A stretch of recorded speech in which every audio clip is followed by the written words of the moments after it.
जो महिला कैदी वहाँ पर रहती हैं, जिनमें अगर कोई माँ बन गई है तो बच्चे क्या साथ में रहते हैं उस महिला कैदी के? किस तरीके से वो उनको पालती हैं फिर?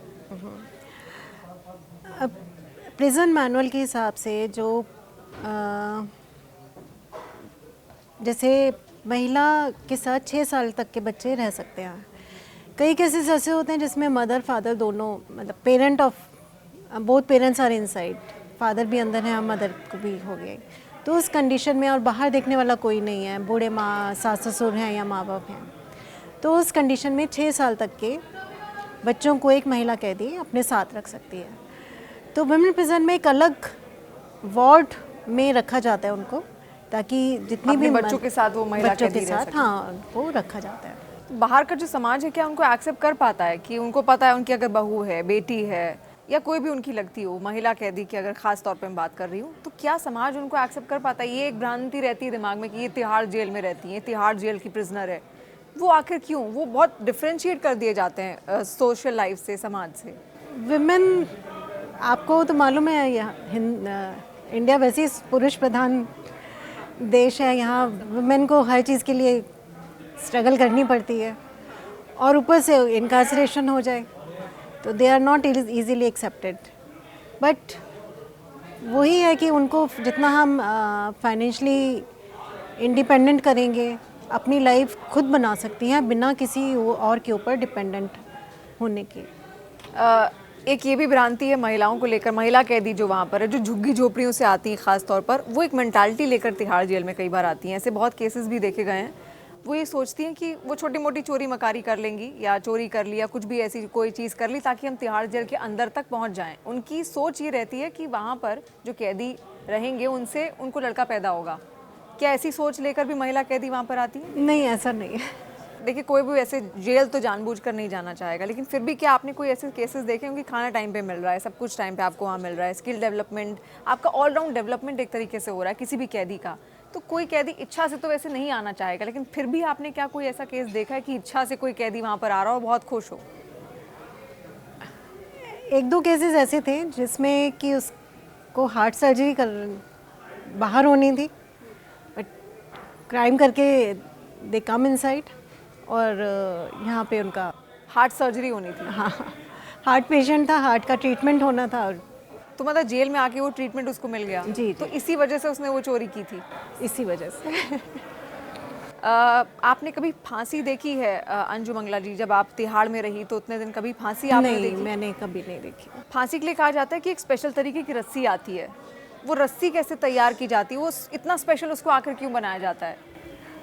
इसके बारे में ज़्यादा मुझे कुछ नहीं मालूम, क्योंकि एक तो महिलाओं को फांसी की सज़ा इवन पुरुषों को भी रेयरेस्ट ऑफ रेयर केस में ही दी जाती है, और महिलाओं को मेरे सामने तो कोई ऐसा कन्विक्शन नहीं हुई जिसमें कि उन्हें डेथ सेंटेंस हुई हो। लाइफ सेंटेंस उनको ज़रूर होती थी, पर डेथ सेंटेंस नहीं हुई कभी भी, और 18 to 21 ईयर ऑफ एज में तो नहीं हुई बिल्कुल भी ये। जब आपने उनको स्किल डेवलपमेंट के बारे में बताया, वो स्किल्स आप उनको देने लगे, तो किस तरीके के चेंजेस पहले जब वो आए थे जेल के अंदर वो कैदी, और बाद में जब आपने उनको डेवलपमेंट के, स्किल डेवलपमेंट हो, एजुकेशन हो, प्रॉपर जब दी गई, तो कैसा बदलाव था उनके बिहेवियर में? वो जो खूंखार, जो बोला जाता है कि खूंखार होते हैं वहाँ के कैदी, तो क्या वाकई वो चीज़ कम हो गई थी उनके अंदर, एक गंभीरता आने लगी थी? गंभीरता तो आती है, जितना आप उनको अपना समझेंगे उससे काफ़ी गंभीरता आती है लोगों में। खुराफात करने का या उनका जो मेंटल इक्विलिब्रियम है वो मेंटेन रहता है उससे। ऐसे ही मैं शेयर करती हूँ आपसे, एक महिला कैदी थी जो डाउरी डेथ केस में, जो कि अभी जैसे मैंने बताया आपको, ननद थी, जेठानी थी वो, तो उसको हमने अपने इस वोकेशनल कोर्सेज में डाला। वो बहुत बेसिक सी एजुकेशन थी उसकी उस समय। एक और मैं इससे पहले शेयर करती हूँ कि एक हमारा सिस्टम होता है communication through letters between prisoners and superintendent prison. Okay. कि कोई अगर प्रिजनर अपने मन की बात बिना किसी स्टाफ या दूसरे प्रिजनर को बताए बिना शेयर करना चाहे, तो वो थ्रू लेटर वो हमें लिख सकता है, भेज सकता है। वो आपको वो बात डायरेक्टली मेरे पास आती है। एक हमारा एक लेटर बॉक्स समझिए एक जाता है, उसमें वो चिट्ठी उसे डाल देंगे। तो एक मुझे लेटर ऐसी आई, उसमें लिखा था कि मेरी दौरानी ने जब उसने फांसी मतलब अपनी सुसाइड किया, तो उसके जो पेरेंट्स हैं उन्होंने पूरी फैमिली को एलिगेशन लगा के अंदर कर दिया, जबकि मैं तो दौरानी के साथ भी नहीं रहती थी। अच्छा। तो मैं बहुत परेशान थी कि मैं साथ भी नहीं रहती हूँ, फिर भी मेरा एलिगेशन लगा के मुझे जेल भेज दिया गया है। पर यहाँ आके जिस कोर्सेज जो रिफॉर्मेशन प्रोग्राम्स आपने शुरू किए या जिस प्रोग्राम में मैंने ट्रेनिंग ली, और आज मैं पढ़ लिख गई हूँ और मैं दूसरे प्रिजनर्स को ट्रेन कर रही हूँ, तो मैं तो ये थैंकफुल हूँ कि मैं इतना यहाँ पे ट्रेन हुई हूँ कि मैं बाहर जाके अपना ये काम शुरू करूँगी। तो एक ये बात उस समय मेरे जहन में आई कि अपने इनकार्सरेशन को, अपने उस इम्प्रिजनमेंट को कैसे एक पॉजिटिव आउटलुक दिया जा सकता है और कैसे रिफॉर्म हो सकते हैं, तो ये भी पॉसिबल है। ताकि जो कैदी हैं वो डिप्रेशन का शिकार ना हो, वो सुसाइड्स ना करें। सुसाइड ना हो, डिप्रेशन का शिकार ना हो। कैदियों को क्या पछतावा होता है अंजू जी? जैसे किसी ने कोई क्राइम किया, तिहाड़ जेल तक वो पहुंच गए, सारी प्रोसीडिंग्स होने के बाद कोई पछतावा होता है उनके अंदर, या फिर उनको ऐसा लगता है कि उस वक्त तो हो गया था, चलो जाने दो? कुछ ऐसी भावना के साथ भी कोई कैदी आते हैं, पछतावा रहता है क्या? जो मर्डर के केसेस हैं वो मैंने जितना पर्सनल एक्सपीरियंस है, उनको पछतावा होता है कि ये हमने क्या जो कर मर्डर दिया। केसेस वाले आते हैं। मर्डर केसेस पर जो इंटेंशनल क्राइम्स हैं, जैसे एनडीपीएस वाले हैं या ह्यूमन ट्रैफिकिंग के हैं या 420 के क्राइम्स हैं, उनमें कोई पछतावा नहीं होता। दे आर कि भाई ये तो हमें गलत फंसा दिया गया है। अच्छा, पर ऐसी सोच आखिर उनकी क्यों होती है? पछतावा, क्योंकि कोई भी आप गलत काम करें तो ऑब्वियसली कोई एक नॉर्मल आदमी होगा तो उसको हर चीज़ का पछतावा होगा, तो ऐसी चीज़ क्यों? क्या उनको पछतावा, क्योंकि जब तक पछतावा नहीं होगा तो वो समझेंगे नहीं कि उन्होंने किया क्या, तो क्या इसके लिए भी कोई क्लासेस है, उनको समझाने की कोशिश की जाती है? एक जो हमारी लाइफ स्किल प्रोग्राम्स हैं वो इसीलिए किए जाते हैं ताकि अपनी गलती एक्सेप्ट करेंगे, उसके बाद ही रिफॉर्म शुरू होगा। अच्छा, कभी ऐसा हुआ अंजू जी, आप पहली बार जब अंदर गई थी तो आपके मन में क्या ये था कि कैदी हैं, बहुत सारे कैदी हैं, खूंखार होंगे? क्या आपको भी ये इमेज उनकी दिमाग में बनी हुई थी कि अंदर जाऊंगी तो क्या होगा, क्या कहेंगे मुझे, किस तरीके से देखेंगे? फर्स्ट इम्प्रेशन आपका उनके लिए और उनका आपके लिए? मैंने तो जब ये पोस्टिंग ऑर्डर आए उस समय ज़रूर ऐसा लगा था आपको? ऐसा लगा कि क्या रहेगा फर्स्ट इम्प्रेशन? हाँ, कि मेरे को कैसा फील होगा। हाँ जो मैंने सुना हुआ था टिपिकली मूवीज़, हाँ, क्या सुना था आपने कि जब आप जाने वाली थी उससे बहुत पहले? खूंखार होते हैं या आपकी फैमिली पे भी प्रेशर आता है, हाँ। कुछ आपकी फैमिली को हार्म ना करे। बेसिकली मेरा वो कंसर्न ज़्यादा था। बट जब मैंने अंदर स्टाफ से बात करी, अपने सीनियर से बात करी, तो कहते हैं एक अनसेट सा कन्वेंशन है कि प्रिजनर्स आपकी फैमिली को या उसको कोई टच नहीं करता, चाहे कितना ही बड़ा गैंगस्टर हो। कोई हार्म नहीं करते? मतलब this is an unsaid convention कि no one touches family of opposite. जब आप उनको कोई इंस्ट्रक्शन देने की कोशिश करती थी, समझाने की कोशिश करती थी, कभी अगर ऐसी सिचुएशन आपके सामने कि गैंग वॉर हो गई आपस में महिला कैदियों की या जो 18 से 21 उम्र के जो पुरुष कैदी हैं उनके बीच में, आप गई हैं कभी उनको संभालने? क्या वो समझते हैं, सुनते हैं? देखिए, इन सबको गैंग वॉर को बचाने के लिए सबसे ज़रूरी है कि एक ट्रस्ट बिल्ड करना मेरे और प्रिजनर्स के बीच में। Unless that trust is not there, कुछ नहीं हो सकता। प्रिजनर्स को ये ट्रस्ट दिलाना कि I am there for their wellbeing, for their welfare, तभी वो मेरी बात सुनेंगे। और ये एक दो दिन या एक एक्शन दो एक्शन से नहीं होगा, it should be a series of action. आपको कितना वक्त लगा था ये ट्रस्ट डेवलप करने में? कम से कम 6 महीने तो लगे। 6 महीने का वक्त लगा। तो कैसे आपने उनका दिल जीता? क्योंकि दिल जीतना बहुत ज़रूरी है ट्रस्ट अगर आपको हासिल करना है। सबसे पहले वही, मतलब if you treat them like human they will behave like human. अगर आप उनसे अब्यूसिव लैंग्वेज यूज़ करेंगे तो वो भी आक्रामक रिस्पेक्ट, हाँ बिल्कुल। देखिए, रिस्पेक्ट सबको ज़रूरी है, चाहे वो अंदर हो या बाहर हो। तो एक उन्हें रिस्पेक्ट देना, एक ठीक है कुछ गलती करके आए हैं, but that does not mean they are not, they have lost all their rights.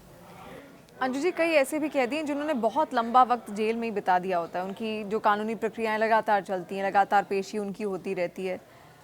क्या वो उम्मीद खो देते हैं कि आप जेल से हम शायद ही बाहर निकल पाएंगे? कुछ को तो बेल मिल जाती है, लेकिन क्या क्या मानसिकता होती है उस वक्त उनकी, जो बहुत समय से जेल के अंदर रह रहे हैं? और आपने कितने केसेस ऐसे देखे जो लंबे लंबे समय तक, कई सालों से रह रहे हैं? जैसे महिला प्रिजन में मेरा ऑलमोस्ट 3.25 साल तक का टाइम था, तो उसमें एक प्रिजनर जो मर्डर केस में आई थी, जो कि पीछे 9 सालों से इम्प्रिजन थी और वो एक्विट होके गई, तो बहुत तकलीफ़ हुई कि भाई थोड़ा स्पीडी जस्टिस होना चाहिए, स्पीडी ट्रायल होना चाहिए। ऐसा आपको भी महसूस हुआ कि स्पीडी ट्रायल होना चाहिए? बिल्कुल बिल्कुल बिल्कुल। और जब बात जो ये प्रॉब्लम्स आती थी, जैसे विजिटिंग जजेस होते थे या हमारे DLSA के जजेस आते थे, उनसे जब बातचीत होती थी तो उनके समक्ष में हम ये अपनी बातें रखते थे कि ये प्रॉब्लम है। तो जो सुनने में आता है कि एडजॉर्नमेंट ले लेती है दूसरी पार्टी, कितनी बार एडजॉर्नमेंट देनी चाहिए। तो मुझे माय पर्सनल एक्सपीरियंस, बस पर्सनल व्यू रादर, कि एक एडजॉर्नमेंट की भी एक लिमिट रखनी चाहिए। एक स्पीडी ट्रायल नहीं तो कैसे होगा जब आप एडजॉर्न तारीख पे तारीख देते रहेंगे। आज वकील बीमार है, आज जो पार्टी बीमार है, या आज जो विटनेस बीमार हो गया, वही तारीख पे तारीख, तारीख पे तारीख तो वाला डायलॉग है। वो चीज़ की भी एक एडजॉर्नमेंट की सरकार को एक लिमिट रखनी चाहिए कि आप 3 एडजॉर्नमेंट रखें, 4 रखें, कोई भी एक जो ठीक लगती है लिमिट वो रखें, तो आई थिंक थोड़ी सी स्पीडी ट्रायल। अंजू जी, कई सारे कैदी ऐसे होते हैं बहुत ज़्यादा जो खूंखार होते हैं, जो मार काट पे सीधे आ जाते हैं। किसी कैदी ने कभी किसी को मारा हो तो उसके लिए क्या सज़ाएं हैं? 18 से 21 साल का जो कैदी है उसके लिए क्या है? एक महिला कैदी है तो उसके लिए क्या है? या अडल्ट पुरुष कैदी है तो क्या सज़ाएं मिलती हैं उन्हें? देखिए, जो जिस कारण वो इम्प्रिजन हुए हैं वो ट्रायल तो उनका अलग चलेगा, पर अगर उनके किसी एक्शन के कारण अंदर किसी और प्रिजनर का मर्डर हो गया तो एक ट्रायल अलग चलेगा उसका। अच्छा, उसका ट्रायल मर्डर का ट्रायल अलग चलेगा। अच्छा। या किसी को ग्रीवस इंजरी हुई है तो उसका ट्रायल अलग चलेगा। यानी जो सज़ा है वो और ज़्यादा लंबी हो सकती है। अब जैसे हमने फिल्मों में देखा है कि कभी अगर ऐसा कोई सीन दिखाते हैं तो उसके बाद कोड़ू से उसको मारा जाता है या फिर टॉर्चर किया जाता है, ऐसा कुछ कभी हुआ है आपकी नज़रों के सामने? नहीं, विमेन प्रिजन में नहीं और यंग ऑफेंडर्स प्रिजन में तो ये सिचुएशन नहीं आती। यंग ऑफेंडर्स में पहले होता था कि बहुत खून खराबा हो जाता था, कुछ भी लेके मार देते थे बच्चे एक दूसरे को। बट जब ये रिफॉर्मेशन प्रोग्राम हमने शुरू किए, स्कूल शुरू किया, वोकेशनल कोर्सेज शुरू किए और लाइफ स्किल प्रोग्राम शुरू किए, तो काफ़ी चेंज था। और इसका एक अब हम सब प्रोग्राम्स कर रहे हैं, पर हाउ डू वी नो कि हमारे प्रोग्राम्स ठीक चल रहे हैं या हमें और कहाँ इम्प्रूवमेंट की ज़रूरत है? तो इसका एक रिफ्लेक्शन होता है कि आपका जो रिपीटर्स की पॉपुलेशन है, रिपीटर्स हैं वो जैसे कि दोबारा किसी क्राइम में आ गए या सेम क्राइम में आ गए, तो यंग ऑफेंडर्स प्रिजन में 250 के तकरीबन रिपीटर्स की पॉपुलेशन होती थी। After all these reformation programmes ये पॉपुलेशन, मतलब मैं over the span of 2 years बता रही हूँ, ये 100 के करीब रह गई थी। तो एक रिफ्लेक्शन है कि हाँ भाई, जो हमारे प्रोग्राम्स चल रहे हैं definitely has an impact. Okay, वहाँ जेल के खाने को लेकर ना ऐसी कहावत है, अब तो जेल में जाना पड़ेगा, जेल की रोटी खाना पड़ेगा, जेल का पानी पीना पड़ेगा। तो ये अलग सोच क्यों है जेल के खाने को लेकर के? मतलब क्या अनटेस्टी, अनहेल्दी होता है खाना वहाँ का? कैसा खाना होता है या एक सिंपल डाइट दी जाती है? सिंपल डाइट होती है, दाल रोटी और सब्जी, और हफ्ते में एक बार खीर ज़रूर बनती है। दिन में एक बार खीर? हफ्ते में एक बार। हफ्ते में एक बार। और सब्जी वगैरह जितनी भी हैं हमारी, मतलब मदर डेयरी ये उस समय आती थी, अब आई हैव नो आइडिया। उस समय उस वेंडर को एक सेंट्रलाइज परचेज होती थी और सारी ए ग्रेड की उनकी वेजिटेबल्स आती थी, तो ऐसा खाना बुरा नहीं होता था, अच्छा होता था। तो जैसे जो खाना बनाने का काम है या जो अपनी बैरक है उसको साफ़ करना, सेल को साफ़ करना, ये क्या कैदी खुद करते हैं या फिर बाहर से सफाई कर्मी इसके लिए आते हैं? कैदियों को ट्रेन किया जाता है? हाँ, उनको उनको बिजी भी रखना है और ये भी सिखाना है कि आपको अपनी सराउंडिंग्स तो क्लीन रखनी ही है। हाँ, इट्स नॉट कि कोई किसी और के लिए काम कर रहे हैं, वो खुद के लिए काम कर रहे हैं।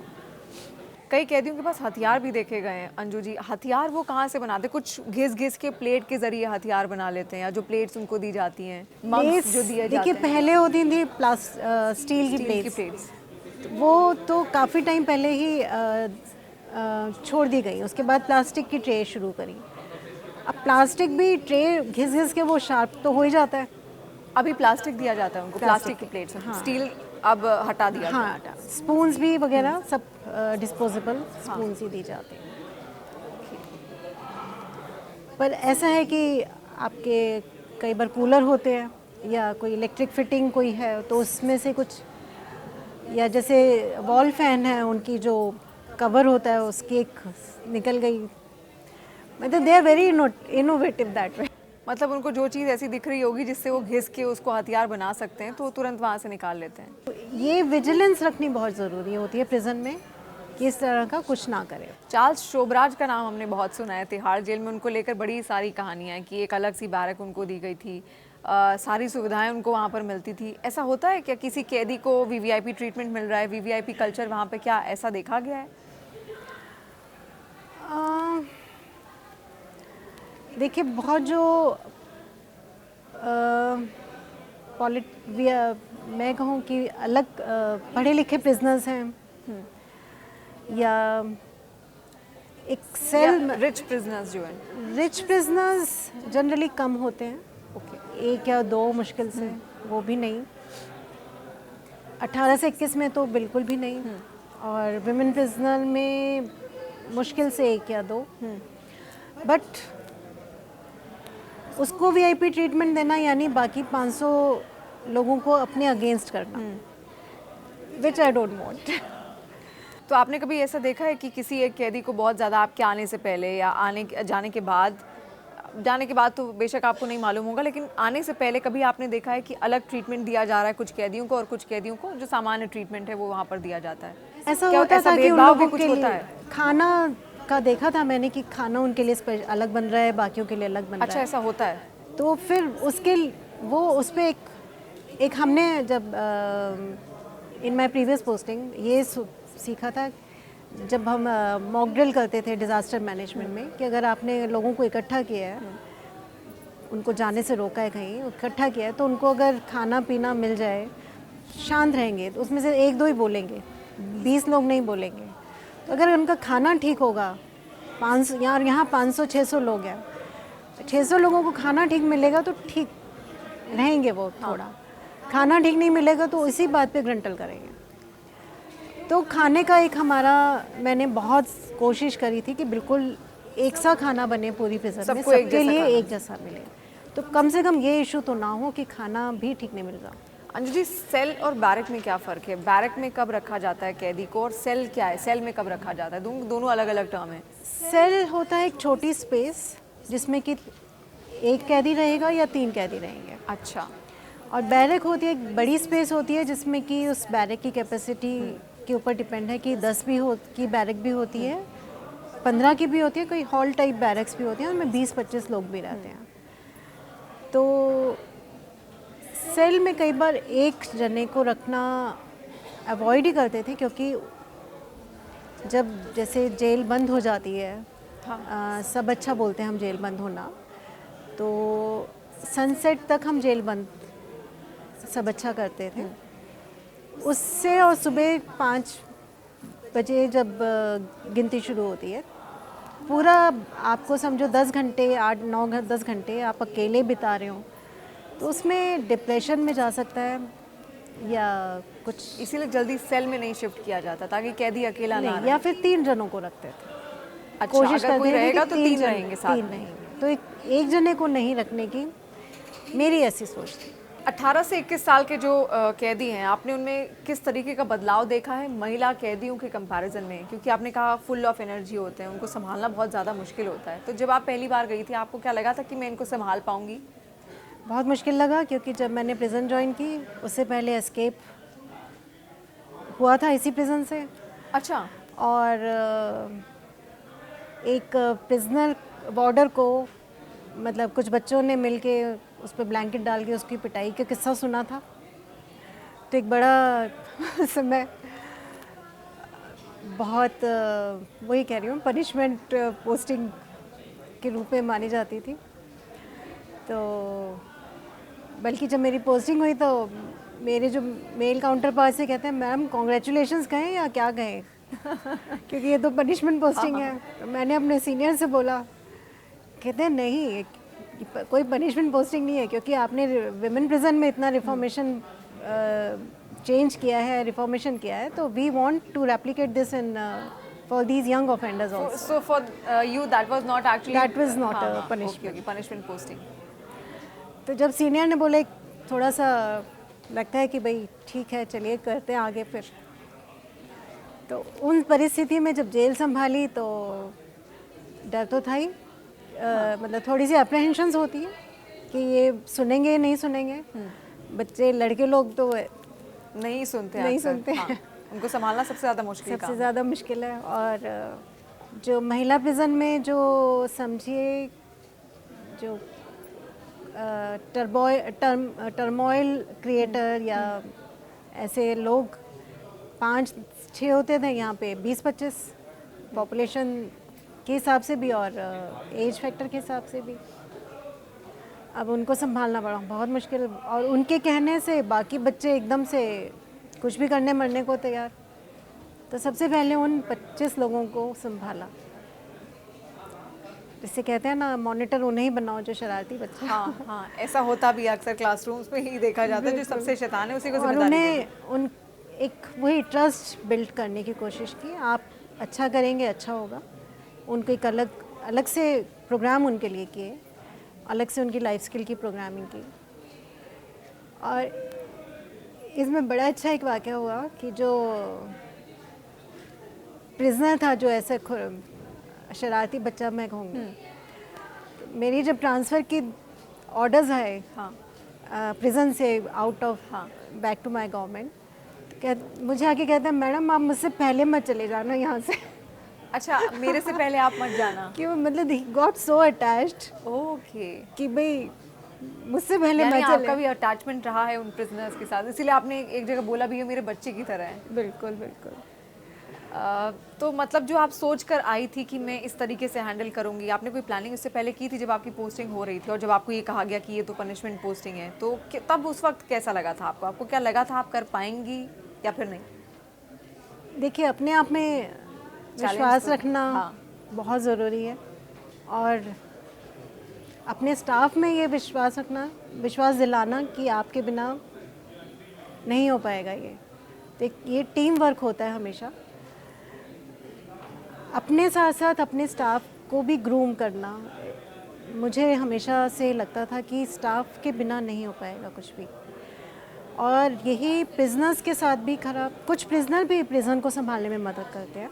अच्छा, प्रिजनर्स भी कुछ संभालने में मदद करते हैं? उनको भी हम जिम्मेवारियां देते हैं कि आप चक्कर की ड्यूटी है, चक्कर संभालिए, या ये हमने कंप्यूटर क्लासेस की हैं, कंप्यूटर अलग-अलग जगह पे अलग उनकी भी अलग जगह duties पे लगती उनको है। डिप्यूट किया जाता है। ओके। तो इस तरह से उनको भी जिम्मेवारियां दी जाती हैं।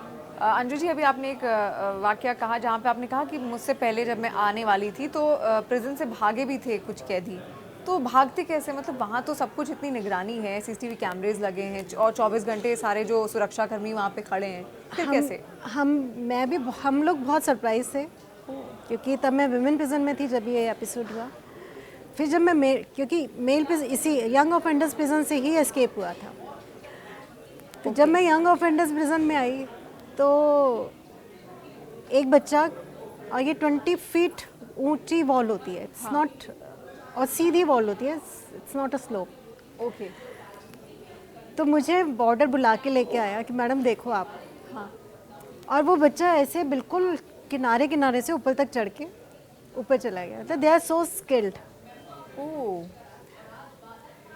मतलब वही अपनी जो एनर्जी है उसका उन्होंने एक तरीके हाँ, से एस्केप करने में इस्तेमाल किया। एस्केप करने में साथ। तो ऐसे कैदियों को हैंडल करना कितना, क्या वो मिला वापस? आप फिर खोज करते हैं उसकी? नहीं, उसको तभी पकड़ पकड़ के आप लिया, तभी लेके तो आए? हाँ बिल्कुल, तभी मेरे सामने मुझसे पहले पकड़ लिया था वो जब करने की कोशिश तो कर उसके रही बाद कुछ सुधार किए गए कि ये बाहर ना जा पाए? क्योंकि इतना दिमाग तो उनका चल ही रहा है कि वो कभी भी वही escape उनको कर सकते जितना बिजी रखेंगे हम हैं। उतना वो रिफॉर्मेशन कम भागने की कम सोचेंगे। बिल्कुल। बहुत शुक्रिया अंजू जी, आपने तमाम जो अपने एक्सपीरियंसेस रहे, जो अनुभव रहे हमारे साथ साझा किए और हमने जाना कि तिहाड़ जिसको अलग कालकोठरी की तरह देखा जाता है, बहुत अलग तरीके से सोसाइटी में भी उसका नाम लिया जाता है कि जेल है, जेल के अंदर से कोई अगर आया है तो वो समाज से थोड़ा हटा हुआ देखा जाता है। तो आपने उनके एक्सपीरियंसेस साझा किए और आपने कहा कि आपका भी एक अटैचमेंट कहीं ना कहीं बच्चों के साथ जो 18 से 21 साल की उम्र के कैदी थे उनके साथ बन गया था। बहुत शुक्रिया हमारे साथ जुड़ने के लिए, अपना वक्त हमें देने के लिए। Thank you so much.